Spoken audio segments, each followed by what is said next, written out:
All right. Well, welcome to the Dane Snyder podcast. I guess that's the name of it. I'm going to change that eventually because that's real clunky to say. But anyway, guess what? Tonight I have a special guest. She's been real special to me for about almost 40 years now. And I've been trying to say that I'm going to get her on camera.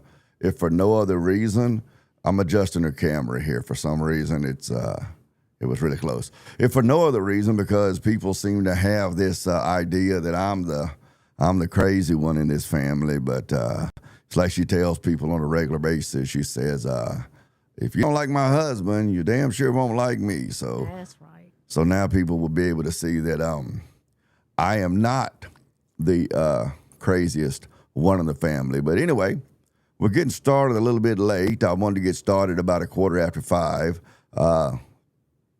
Cooley's stream over there at No Fugazee is already rocking and rolling along. But hey, this is my first actual, live stream where I planned on, putting forth a actual video stream. So I'm still trying to figure all of this stuff out. So, just hanging here with me. Yeah, I can see if I can pull up Cooley's stream over here and get it to you. The reason that we're running a little late and the reason that Cooley's stream is already rolling is because I misfigured the time zone differences.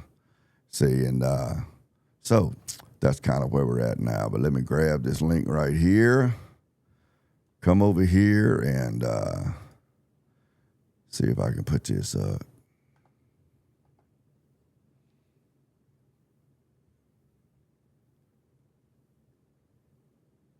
What am I missing, Deedge and I? I am not sure. Oh, here it is. Is this it? Yes, this is it. I'm so used to using OBS that I end up with this is going to be a casual stream, as you see. I end up feminism values. Listen real quick. Within the feminism values, it does support abortion. So let's get to this real quick. You said that you'll go ahead and support abortion when the baby is viable to live on their own. That's around 20 to 24 weeks. So with that being said, I'm asking you a question. I'm going to go ahead. Do you think so 20 to 24 weeks, do you think before then, do you think that God knew us before then? Like God knew us before we were in the mother's womb? At least it's I know the verse that you're talking about. Yes, like you knew me before I was even born. You knit me together in my mother's womb. Like I understand that. But so if you understand Jeremiah Jeremiah 1 verse 5, before I formed you in the womb, I knew you. Before you were born, I set you apart. I appointed you as a prophet to the nations. So real quick, what I'm saying here, let me land my plane. I know, got it. Let me land my plane though. That's totally fine. Let me go ahead and land my plane. Jeremiah and his prophetic calling that God. I know, but let me land my plane. Say that God always knits everyone together in the womb, and you're saying that God knits together murderers and rapists and all this other stuff in the womb with intentionality. No, there's a verse for that. So Psalms 13 through 16, which speaks of God knitting individuals together in the womb and knowing them before birth. So yes, there's a verse for God knowing you before you were even. Real quick. There's verses. All right, right there. That's it right there, because I can hear both now. There's verses in biblical scriptures. Okay, good. Jeremiah. For some reason, 1, I can't get him up in my audio in my God monitor knowing right now. I got to find out what I'm doing wrong here. Then if we go to Psalms verses 13 through 16, it speaks about. All right, there he is. I do have him. God, super. Psalms 139 verses 13 through 16. There we go. And that speaks about, and you can go ahead and bring it up, that speaks about God knitting individuals together in the womb and knowing them makes us look better before birth. So what I'm saying is, if it's the case, and it is the case, that feminism is what are your thoughts so far? They would be doing the opposite of what God has for us. They would be killing, what would it be, murdering God's children. Because God knew you, Angie, before you was in a womb. So therefore, so therefore, he knew all of us before we were in the womb. So therefore, if women have the right, so if feminism is for the right of women to abort their unborn children, this is antithetical to Christianity. Why would if God like I can knew hear us, both of and you, but if God like knew us before you're we was kind in of the like womb, why would God almost posit the that exact women same can volume. abort unborn children? If he knew us before we were in the womb, it just is like it's a full contradiction to the now they're word trying to that figure out doesn't these. map on. God also is aware of who Trying was to going figure to it be out. born, Hold who is on. Let me see what I got like here. God is like so outside of like our time of like our understanding of time. Like he already knows who is going to actually live, who is going to not be born, who's going to be aborted. Like it's just it's all. But then also, even if you talk about like what Jewish tradition about, and we're talking about Jewish text specifically in the Old Testament, like there's the belief that even the spirit, like the spirit of who a person is, that starts at first breath. Like after once they're born, it doesn't start like at conception.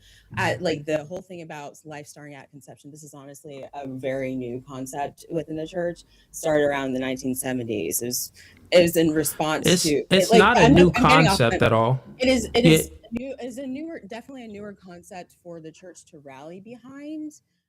In America. Where? So okay. So you said some other things. You said some other things before you said that too, and I'll get to that. But you said that like well, does God want you said that does okay, I'll let you get to that. I mean, I've let you speak a whole lot. I really didn't speak too much. You also said that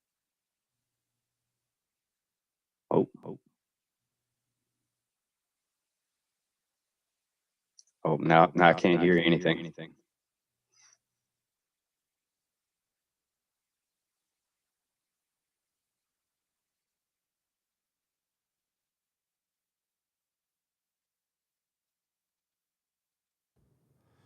You hear me now? Okay, yeah. Okay, I got to figure something out here. I am stumbling all over the place. Let me know if you can hear this in your monitor, Deedge. You asked me the question. You can still hear that? Trying to posit that. Okay. Well, does God? All right. Okay, and you can hear me, Tyler? Yep. When I played the video, when I played Cooley's video a moment ago, could you hear him? Let me play him again. Let me get him back up here. Yeah.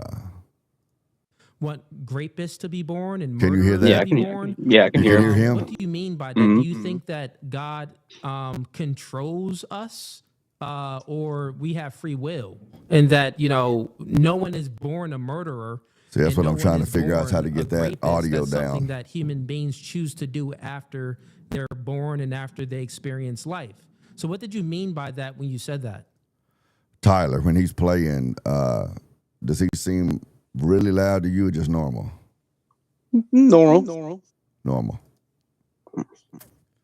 Trying to figure out, because I'm turning his volume way down and it doesn't seem to be affecting his volume at all. That's what I'm trying to figure out. You see what I'm saying? Well, it definitely worked on my end, because like at first, like I couldn't, like I had to really tune him out to hear what you were saying. Yeah. And now it's kind of like almost equal. Yeah.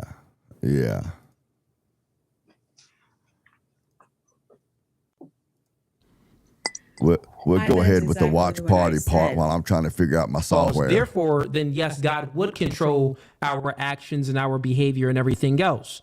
That isn't my claim. That isn't anyone's belief in Christianity. Do you believe in free will or no?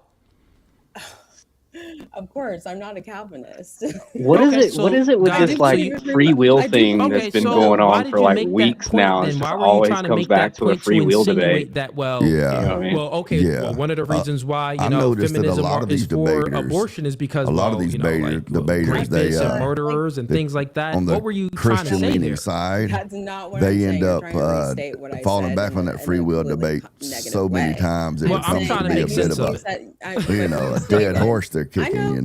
I know. Yeah, it's that I have to grapple with. Like, if I believe that every life is sacred, and I do believe that's what I run into.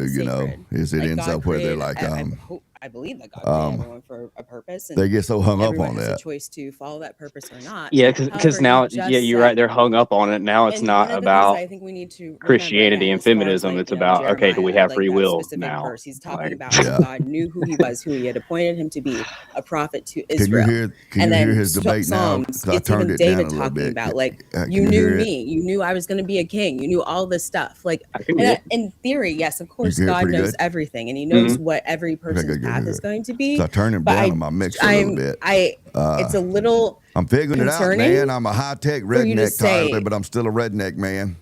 for you to say that like God Hey, makes man, you know more about it than I everyone in the do. womb. So I feel like there's I can't. I don't No even know how judgment to here. explain it. It's like, Yeah. I is don't it know like as much as knitting I the need to know, physical but body? like Is I it told knitting you the the other purpose that night, he has for I our know lives? enough. Like I don't know. Already. But Listen, It's just a Angie, matter of I like modernizing and Angie, updating I like things. blue cheese. Listen, Angie, I like blue cheese on my word salad. I don't know what that was, but I know, speak that was like, They end up, make these coherent guys that wanna sentences. How did you debate get this sort of that thing, and they fall from back what to I said? free will, When we're free speaking will. about knitting, For the me, verse. free Right, will that is verse, a question Psalms that, 139 verses 13 through for 16. some people, it makes It's such a big speaking about difference. how God, But from my perspective, God is people who believe involved in in the predestination, process the predeterminism, or of whatever, all of us they have having reason in life. Scripture that I can understand And why He they knew interpret us things that in the way. womb. So since I don't God is necessarily involved, agree with them, but I can life see where they, wouldn't have happen if grounds. God wasn't involved. And That's it's a what free it will speaks at the about same when it's time. talking My about knitting. perspective on it, He's involved in the process. why not He's both? involved It in you're can saying be that both. God is involved People in see the that as a actual dichotomy. process of building I don't a think it's human being necessarily in a the womb. dichotomy between the Like, free Well, will yeah, you presently think, and the you think science is involved in that? predetermination. Big Bang Theory, evolution is You know, involved in like, that? What do you think is because- involved in that? Well, the analogy I that mean, I'm Cooley not used saying on, that. I'm just on that saying, lady you know, the like other God day, set Like, that how, was a like radio we're host. spirits. We're spiritual You know, beings. Lady Lucy, So whoever her how- name, God Zena, set things in motion. Isn't- that he, Yeah, but how that isn't broke God camp not on us. involved in Physical it? things You know, actually like, if happening. you've seen Like, the movie I already, don't know. What, and like, your Wait, friend do you comes to watch believe the that movie God with you, is not involved in and then every as the life, movie every man and woman that is, has going life? along, and you're watching the movie with your friend, then you know what scenes are coming next. Well, But you just because you know said what something scenes are like you coming don't next believe it. So doesn't now I'm mean asking that to see what you control the believe. scene, if or that people you want know, are to compelling have, those like, invite scenes, or you're Jesus creating in those and allow scenes. You him to see, like influence their life. Mhm. That's and I mean part that's of a it. decent People don't want analogy. that, you know, like, But at the same you know what I'm saying? time, Like, you we have to have free contend with will. the fact Free that will. We have free will someone to created the movie. allow God to work through Yeah, us. they're the And director, we also yeah. have free will Yeah, to so those not movies allow are him to do that. unchangeable. So when you go to No, that Angie, next that's step not what I'm asking. of digging into that philosophy, We're still you have speaking to about deal with the abortion fact here. that So when that a movie man is and a not just woman, organically you know, unfolding, does Yes. do their however the wind thing, blows. Yes. how do you you see what I'm think saying? is You God have to deal with that involved in that philosophy. process My of position is that we creating do have free human will beings? Is to make our God choices, involved in that but process? those Yes or no? choices are within a set of choices. You see what I'm saying? Yeah, and God knows like in the the way that outcomes of all of he, those potential I don't know, choices. that's Like I hard. tried to Because I explain feel to like Rolando, I think it was, on a if we're, I panel don't know, like a few how weeks ago. animals, whenever they have know, like animals reproduce, like When you look people into things like reproduce, quantum Are physics, are- and those are guys we get to talking animals, about all of these alternate Angie? and the universes, that there is no difference is like we universe, have there's a souls and multiverse, and spirits. there's all So these of different, course God is involved in you that. know, So I'm like, I'm not planes sure of like the existence. physical element, because that's just then you end up, nature. It's you know, with the things, question of it's what physical things do happening. we have free in the will? How body. would we have We make this choices, and those nature choices have without results, God? but if there is a multiverse, I'm saying the physical then body is there a things, those universe are, somewhere that is that would scientific. have I'm a but the Dane or a spiritual Tyler and or a Deidre soul that stuff, would that is actually obviously have made a God. different choice? How and isn't their the life physical going in that God of God direction. You see created what I'm us? saying? Are you sure you Christian? Mhm. Yes. And I Okay, mean, so perhaps, right? I I'll mean, just read a verse Yeah. to you. it's not Okay, impossible, but it's very clear. And I mean, that's not, And this is going to be that's 1 not Corinthians beyond, verses yeah, 11 through 12. beyond possibility. So, It's definitely nevertheless, possible. woman I is would not think. independent of man, nor is man independent of woman. But ain't For nobody asked as me, man. woman originates Ain't from nobody asked me, man, but that's my position. so on it. It's just also that, man woman is born and all through from woman. God. yeah, I guess it's And they kind of all like originate from both God. So and if like, yeah, We all if you're come God from Christian, knows the you know outcome that order. God and he constructs the God is outcome. involved So in every human life. Right? Maybe it's kind of both and. Right? Like, okay. He knows. So if God is involved, just back to my argument, if God is involved, now you admit that God is involved in every human life. I guess. And under feminism ideology, they are pro-abortion, which they think that they have more authority than God, and they think that they can abort human life. So why are you for something that is anti-life instead of being for what Christianity stands for, which is pro-life? Yeah, I will say this. Again, I'm going to go straight into what she has an excellent attitude. Okay, I'll let you get to that right now. Go ahead. Okay. I'm curious to hear it.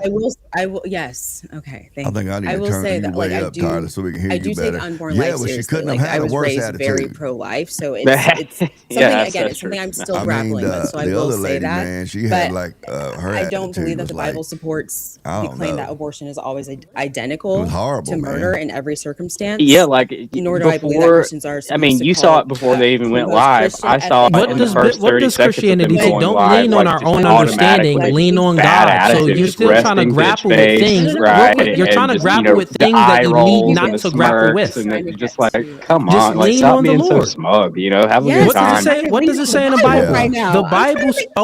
Then give me a verse where it supports feminism. For some reason, Deidre doesn't have a volume. I'm still going to stay on my point, which is when I was talking about fetal personhood and all that. For some reason, her volume. Okay, go ahead. Exodus 21. But she would be up here with me, I guess. The law addresses a case where men are fighting and striking. Can you hear her? The text distinguishes. I can hear her, but it's like, the feminine voice doesn't carry over the debate like yours does. But no further harm occurs. Say something else. No offense, Deirdre. It's just your voice is so soft and sweet that I can't hear it over the. If there is serious harm to the woman, then when you're pissed off at me. Lex talionis, which is life for life, eye for eye, arm for arm, whatever part of the body that was hurt for the woman, and if it comes to the point where she's killed, then those men are killed. So I will say what's important. I am kind of having to tune you guys out, like tune the debate out. Child, I do think as Christians should be called to a higher thing. I don't think Christians should be getting. I am kind of having to tune the debate out to hear you guys. Like I feel like a minute ago it was like a nice where I could hear you both pretty good. Yeah. So no. And then also, and if I learn more about how I'm working and stuff, the better it'll go. Okay, can I reply to that? So can you hear them now? Do you mind if I reply to that? I can hear him. Let me say this one last thing. Oh, okay, sure. You can barely hear the debate. It's very, very low on my end. Oh, you may need to turn them on. And talking about, I heard that. Because I know that I'm sure what you're saying, the stance that abortion is the killing of innocent life, and it's the. See, now I can hear Deedge really good. Okay. And the debate is super loud. Life is often treated. Tyler, and I can't treated with absolute uniformity. Now I can't hear the 2 debate at all. Samuel 12 with David's child with Bathsheba. A child conceived likely through coercion, and now it's still very low, but I can't hear it. I don't know.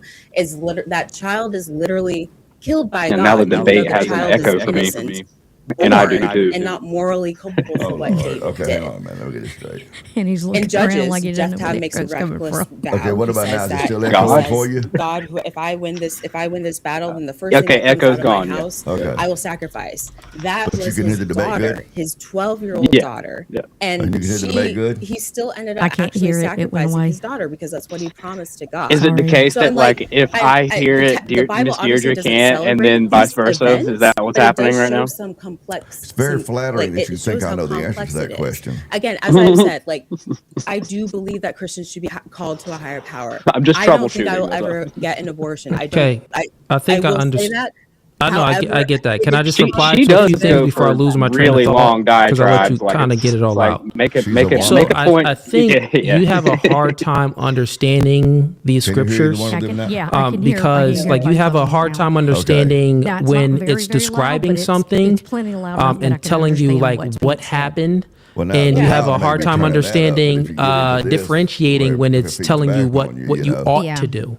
So when it's giving prescriptions and descriptions, one of the reasons why David's child died is because David disobeyed God.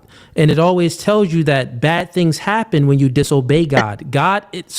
This is not how God intended it to be. So it's not his intentions. These is like unintended things based off of human beings disobeying God. So therefore it's consequences for your bad behavior. That's what it is. So like for an example, if you don't have any children, but if you had a child, if your child disobeyed you, you will discipline them, right? That's just what's going to happen. You would pop their hands, put them in a corner. There's going to be some type of area where you would discipline your child because they were disobedient. The same name. With that being said, we are God's children. So when we disobey God, there's consequences for disobeying God.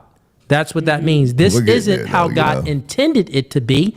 This happens because human beings have free will and they have the ability to make their own decisions, but they are not free of the consequences of their own decisions. Make sense? So I think that you have a hard time understanding and differentiating between descriptive scriptures and prescriptive scriptures, where it's telling how we should live and how we ought to do things, instead of describing like how things are and the consequences of those things and our behaviors. So I know exactly how but you real quick, Angie, you saying that you know how? I know, Angie, let me just land my plane. Okay. You're saying that you know how, but you brung up these scriptures and that part with David to prove a point. You notice how Wicked put on a t-shirt to be slightly more professional than the that didn't prove any point, beater. And that was the first verse you brung up. Can you give me the verse in Exodus? He said Wicked put on a t-shirt, so he's slightly more professional than just wearing a wife beater. Yeah, no wife beater. Exodus verse 21 through 25. From what I hear, that's just like somebody that Okay, works 1 second. Yeah, I prefer. This is going to sound kind of gay, but I prefer to call them wife lovers. I think that's a better term for them. Within this verse, I have it up now. What did you get from this verse? I think sometimes it is. Yeah. I know. What I get from the verse is not what you're going to just see on the page. I've wanted to dish them out before. You have to actually go through and do some research and think through and think about. I'm here. And just tell me what you got from it. Well, yeah. Well, you're justified. Your husband is Dave. There's so a different. There's she came with that built between in. the loss of fetal. Yeah, he taught me to be a complete smart aleck. He tried to get me to do some work on the truck or something the other day, handed me a wrench. I told him I didn't work for wrenches. That's a woman's life. The punishments for them, even if it is manslaughter because it is accidental. It was like a 5/16. The situation is like two men fighting. If they happen to hit a woman who's pregnant, so. Like if they hit her, honestly, when I was working in the refinery, the smallest size I had in my box was a 7/8. Whatever it is, like it's a fine. That's where we started. A fine that is paid to the husband, and usually it was one pretty much about as tall as I was. The wife who lost her baby, 5/8. But if it's her, if further harm comes to the woman. I got laughed at a lot whenever I'd show up with a wrench. Eye for eye. If they hit her how can you even poke her eye out? It's as big as you are. Cut their hand off. You hurt her hands. Like limb for limb, whatever it is. Like that's where it becomes that situation. Yeah, it's just so that's kind of where. What is this supposed to prove? This is supposed to prove. It's not supposed to prove anything. It's just to show some nuance. Now, last time we were on stream, Tyler, there was some way that I got the. And I know what I did. Like if I know what I remember now. To be murder how or I not got it all. By biblical standards. No, it doesn't show anything like that. Yeah, what this demonstrates is the value of an unborn child versus the value of a fully formed woman's. I'll read the verse. Exodus 21. If you buy a Hebrew servant, he is to serve you for 6 years. But in the 7th year, he shall go free. Let me find a part where it talks about the woman, because this is pretty long. Brought up slavery as some sort of a. You said verse 21 through 25, but this is super, super long. So where Like, what point? It's just so funny to me. Like, almost everybody speaking about the woman in her birth, they find a way to bring up slavery and her, try someone and hitting her to him because he's black. And it's like, Exodus 21. It's just so obvious that they're bringing up, and especially since she's black as well. You know what I mean? Okay, like, got it. 22 through 25. Okay, if people are fighting and hit a pregnant woman and she gives birth prematurely, so this is a woman, she gives birth prematurely, but there is no serious injury, the offender must be fined whatever the woman's husband demands and the courts allows. So let's stop it there, right? So this is just telling this is giving law based on if you hit a woman and the woman happens to give birth prematurely, like women are supposed to give birth at what is it, 40 weeks, 38 to 40 weeks, something like that. I think full term is 40 weeks, but if it happens before that and she gives birth due to the hit, but there's no serious injury, then okay, the offender is supposed to pay the husband, pay the wife's husband some money. Yeah. Within that part there, where did you get that promotes abortion rights? It was really cool, man, because it wasn't even speaking about it was speaking about like the baby was still born. Yeah, but your facial expression was like you were just so happy. Fetal person and the loss of an unborn child. I'm a happy-go-lucky guy of a woman's life. Okay, let's move on to the next verse. So this is verse 23. But if there is serious injury, what does that you are to take life for life, eye for an eye, tooth for tooth, hand for hand, foot for foot, burn for burn, wound for wound, bruise for bruise. I'm looking forward to the day owner who hits a male or female okay, so that's what it's saying right there. That's verse 23 through 25. And so that was 23, 24, and 25 right there. What I just read. I'll be able to just guys like. How did you get Cooley this? Like, okay, so if it's serious injury, it doesn't say if it's death. But the only way I can really do that, it doesn't explain what the serious injury is. Maybe the baby come out with, one arm or something. Who knows? Or the baby come out with a lisp. Sitting here just making recordings. Speaking like that or something. So it doesn't state the serious injury. So one, it still doesn't even. When you don't, when you can't figure out why you can't hear the stream, So that's let me get there. And the man who hit her, that'll be cool. Even if it was an accident, they lose their life. Yeah, we'll see what happens. Let me get there. Get the show so going. Right now, I'm trying to bring speaking your about serious injury, and then it gives accounts for what they mean by the injury. So if the baby loses a tooth, you're knocking a tooth out. If the baby loses an eye, you're knocking an eye out. If baby loses a hand, that's what I was getting to. You cut off someone's hand, a burn for burn. So. And I can't figure out it could be the baby or the mother. I'm pretty sure because they would be hitting the mother, right? Down. So within this, I'm just asking you, how does this demonstrate and how is this any evidence? Yeah, he sounds or good. Any even type of nuance within women should abort their unborn children. This is just talking about. Listen, real quick. This is real quick. Listen. Let me just say this. Let me land my plane. I got it. Let me land my plane. This is solely talking about consequences to people's actions when they do things. Maybe so this go is a little giving bit lower law. On Cooley's end. And what it's stating here, these are things that still. God doesn't intend. These are things that is unintended by God because God doesn't want a man to hit a woman. For feminism, feminism is for the right to women to abort their children, not for a man to abort their unborn children, not for their neighbor to abort their unborn children. It's for the woman to have full bodily autonomy and full authority to abort their children. This verse is speaking about when someone does something to you. Feminism and for how they're thinking and their idea of pro-abortion, that's for self. This is speaking about, it doesn't even map on perfectly because this verse is speaking about if someone does something to you. Well, he's louder than you. Mm-hmm. He's louder than me. All right, this just wasn't a good verse, Angie. Well, what about now? What was this verse? I think you're just deciding that it's not a good verse. I understand what you're saying. No, please try to connect the dots for me. Please listen.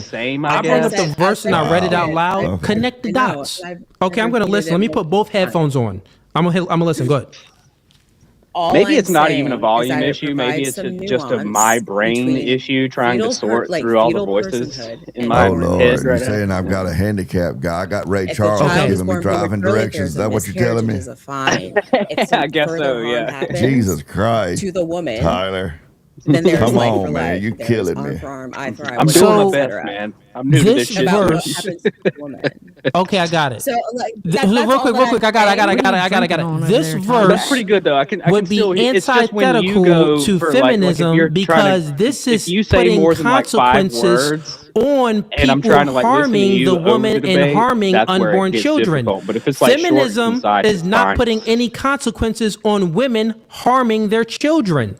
So this verse does not map on at all. This this verse now I can hear the feminists run from this verse. Oh wait, you're putting consequences on people, and if something happens to the mother and the child dies, they're anti-life. They're like, well, if something happens to the mother, I don't want that, but freak them kids. I don't care what happens to the baby. You get what I'm saying? That's the feminist mindset.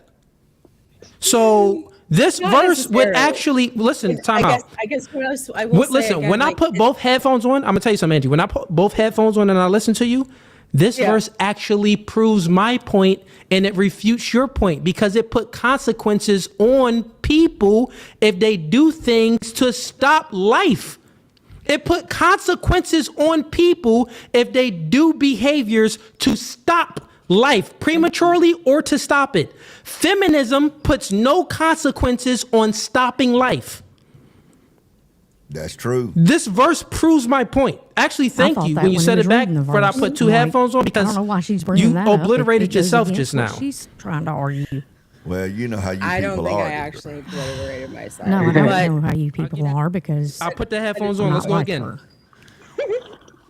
I just thought about that. I could adjust the volume in the actual YouTube app. No, well, I like this. Whatever you did, I like this because now they're like slightly quieter than YouTube, and I can hear both really good. Okay, so how am I sounding as far as my audio just by itself? I really wanted to actually move on to the idea of Okay, so women now being in I had to leadership figure and out submission and all that stuff, and like mutual submission, which is supposed to be let's go there. marriage. How I can see your audio. What I've been really for wanting some to get reason, like, most nights your audio things about abortion and all that stuff. Fine. I don't want to do it. I don't.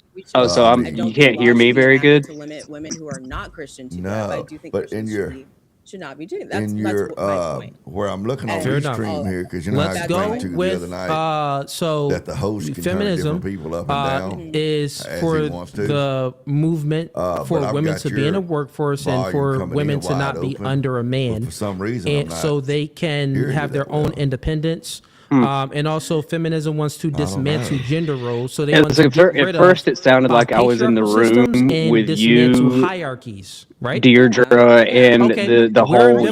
Now it feels like me, the three of us are in a room, and we're watching a video. You know what I mean? And to get rid of a hierarchy, so right? that the woman isn't underneath the man. Can you point to any scriptures? I can't get you louder. I don't know. I mean, your microphone you use is that one on your headset? Is that the one you use every time you come on stream? The words for whenever Eve is created. I can't figure that out, man. A lot of translations like to say. Yeah, this is kind of. It's an old. It's like a 10-year-old headset that's meant for like the Xbox too. So I don't actually. I can't control the mic. Before though, you always sounded like you were describe God like you were strong. Present fine. Like, it's it's you such and John both always, word, your audio sounds, and then the volume anyway sounds nice and clear. So, how does he sound to you? I can hear like a submissive thing. Him better than I can hear the podcast. Yeah, I got the podcast turned down for that, but I can hear him clearly. Whenever it talks about it's describing the curse. Like God says that like your husband will rule over you. That is part of the curse. That was not the original created design. You know what I'm saying? Like it's like God did not create women to be subordinate. Well, I don't have a whole lot to contribute to the debate anyway, so it's probably okay that you can't hear me. Live in a new creation, which is if I couldn't hear let's test your theory, right? Let's test and see if it because once again I'm still waiting for you to demonstrate how Christianity promotes or supports feminism. Yeah, that's what I was asking and a minute ago. And you say that Damn Irishman. Okay, well, you're speaking about scripture. Wintertime is, just dark beer just goes with wintertime, Man will roll Have you ever tried over Saint you. Bernardus? Man will roll over you, but what is it? Curse, that's Saint not a rule. I'm not even sure I'm saying it right. So if it's not a rule... I don't think so. Is that another Irish beer? Yeah, it's got a real high gravity. It's pretty stout, but it's amazing. Okay. So smooth. So... And if that's not the rule, beer snob, then please explain to me why. Chocolate in coffee stout. First Corinthians verses. I'm kind of a beer snob too. For a man, I was just going to say the Guinness Extra Stout. That's good stuff. Yeah, I can't find it anywhere. Adam was pretty not created good, but I like for it like when it's Eve. On draft. But better Eve than was just created the bottles. for The Adam. bottles are kind of So if Eve was created for really Adam, why would? What's that purpose there? Is it to be Adam's equal? Is it to help Adam? Is it to what is it for? I don't know. On your end, it's to be an equal because you're on your phone or laptop or an what? equal helper. Yeah, I'm on my phone. Okay, and equalize. I would agree that it's spiritually equal, your volume level, but I wouldn't agree that it's equal as far as duties and roles. Like maybe feminism, they I don't think so. But I, even if there was something with my phone that I could mess with, like not no duties, the but mic equality as far as the mic is how the mic is. This is just like a cheapo gaming headset. To have the same opportunities to do the things that men do. Within biblical scripture, where does it say that the woman plug it in that God wants women to have the same probably not. I imagine like most mics are like USB port. Men do. So you can't plug USB devices into that Android. Again, this is all in context of. Like there's no there's no USB like port on it. I would have to there would have to be like an adapter piece. You know what I mean? Men or Tyler, or anything. Don't get me started, man, on those Androids because. Okay, well, let me know if this. Yeah, not the verse. Let me know if it's taken out of context, right? So the verse is, we can go through all of this, and once again, you are supposed to be demonstrating this, and the verse is 1 Corinthians 1 Corinthians verses 14 to 34. Let your woman keep silence in the churches, for it is not permitted the one unto end them to of the speak, charger is USB, but the part that actually plugs into the phone is not. Right? It's I can't remember the name of the is it the USB-C? Please, it's where USB. do you get that? Maybe I don't know what it's called. I'm technical authority. Yeah, it's like where do you get that from? I mean, it's this one. The same Hold book on. of the Bible. Yeah, it's this one. That's the charging. Okay, well, if you turn it side. the other way, because that just so if show you're us saying the women end should of be it, silent in man. the church, why would he be giving instructions? Almost said something, Like and the it would side. have. No, Yeah, the like end. the front, Straight like end. front on, And I like do answer looking it. Well, at it. let me Like answer if I on was the end of looking it. to this top part. Can I answer your question? Dude, I don't know what you want. I mean, this is Like, so like if listen, you were looking at it to see what it was from Here's the what you're end. doing. Right? Here's what you're doing. I need you to do like this. Which makes a lot of Bible okay. Because I think we use the same charger. Yeah, it is a C. It's a USB, but it's a USB Type C. Okay, so then you don't believe it. Yeah. No, I mean, I'm not saying but will that Android let if you it is hook up an specifically external about a mic to certain that phone? Seems period, like it would, wouldn't it? then yeah, like if there's a certain you don't believe maybe. that, I mean, like No. this So is like you a believe the like an things that auxiliary, like the fits headset I'm feminism using is like an or fits auxiliary your cord. argument rather You know, than but- believing in what it says. I can do Plug like into your exactly phone. what you said about things. Yeah. It's got an auxiliary jack. Yeah. So is this saying that all That's women should be something. silent in the I didn't church? even know they made those You've been anymore. up there like 7 And years. churches calling them leaders. You've been up Do there what? 7 years. You've been up there 7 years. Do you have a In- cassette player in your car? I wish I did. Yeah, I've been in New Hampshire for like on and Yeah, off because you don't for like under- a decade. No, Yeah. we should. He started out in South Carolina, That's Mm. what Christians should believe. So Yeah. he's really So one there of are us. verses that actually on face Sort of. Yeah, truly Sometimes in you my can tell heart, it I'm when a you talk southerner. to him. Anybody that to eats go sugar in and deeper into everything. the text. It they're doesn't not one of us. contradict I me. mean, they're kind of. Yes, it They're like does. cousins. If it says Well, if you women give me a She's making chance fun to of that explain, I can that let you South know how it's Carolina not a could do. contradiction. Hey, South Carolina, in the verse where it's speaking about, women can. I'm saying South Carolina is, it's the original. Well, that's one of the original 13 colonies. All right, so I deserve some respect. Okay. Let's do it again. The Barbadian slave lords. Yeah, you deserve some respect. All right. Barbadian slave lords. What? 5? Hold up. Wait. 11. Massachusetts was the first state to legalize slavery in America. Different types of slavery. Every woman who prays and prophesies with her you head ever heard the figures? uncovered, I'm sure you have heard dishonored, the figure speech. If someone betrays you, let me bring it up or something, so or they hurt you, and they say that, man, he sold me down the river. Out of the rest of it, but I can't say that I have. I'm totally fine with this. I don't think so. It says, but every woman who prays and prophesies with her head uncovered dishonors her head. And, it is the same as having her head shaved. What it derives from is there were different types of slavery in the country. This is speaking about women dishonoring themselves if her head is uncovered. People say that they don't understand. It never says different that types of slavery. There were some states never it was better to be slaves in than others. That women can't pray or they can't prophesy. Sometimes there was good slavery. 1 Corinthians, the verse that I read, it is saying for women to be silent because and not have any authority over the man. They should be obedient to the law. Maryland. And this doesn't mean that since women should be obedient to the bishops and the priests and things like that. This doesn't mean that they can't. There's not going to be. They can't pray. Florida. See a woman that's praying in church. God dang woman, shut up. No, that doesn't mean that. This just means that real quick. Down the river. Even if they're praying and prophesying, that is totally okay within Christianity. What I'm stating here is within 1 Corinthians. And sitting down the river. Let me just bring it up here again. Mississippi River. And it's South Carolina, Georgia, Alabama, Mississippi, and Louisiana. In 1 Corinthians verses 14 through 34, what that is saying is basically stating that women should not have any authority and that they should be obedient under men. So keep silence. Just don't be speaking unless, just don't be speaking just to speak. Don't try to preach and do things like that. But it's okay for women to pray and for women to prophesize. That's totally fine. But what your verse is truly speaking about, it's just speaking about if the woman is praying and prophesying and her head is uncovered. Basically, she's dishonoring herself. Nothing. You get what I'm saying? She should be dishonoring her family and her husband as well. So real quick, let me just land my plane.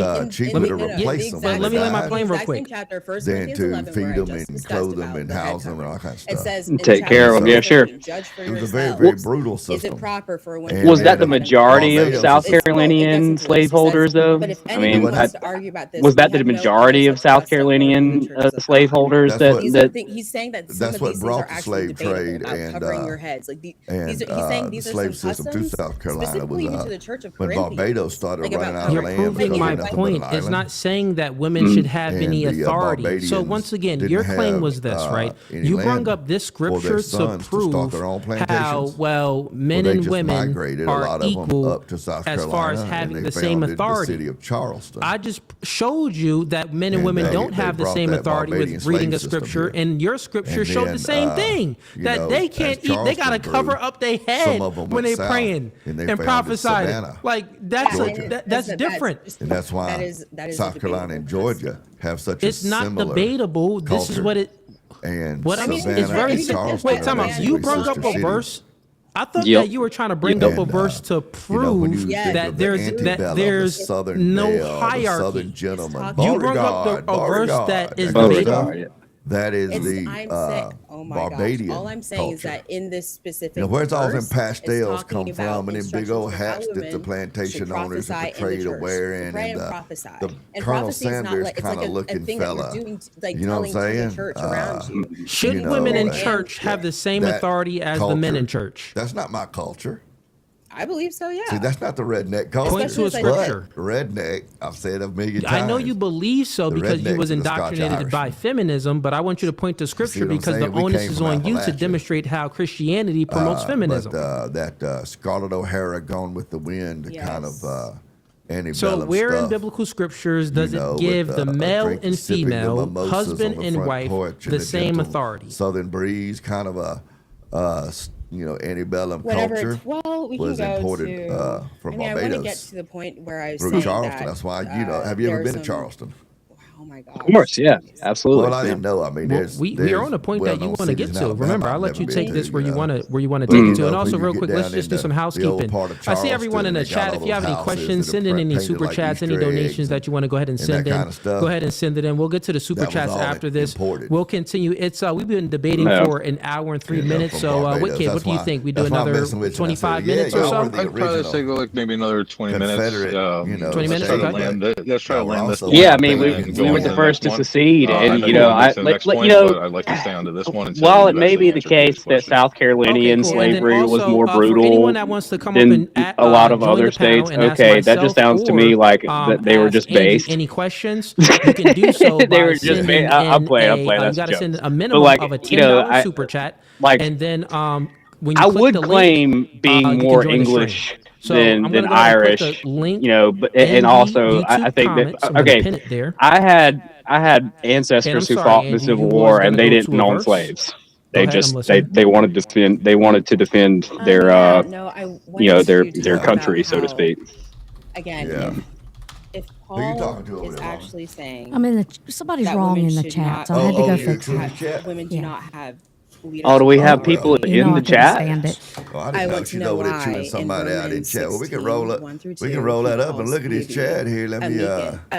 You should have told me, girl. We should talk. Well, what they pulled was that mutual submission BS in verse 521, and they're saying, "Oh, see, it says here they're telling husbands and wives to submit one to another." And I told him that's not true. Well, there's Deedge right there. They were leading other women.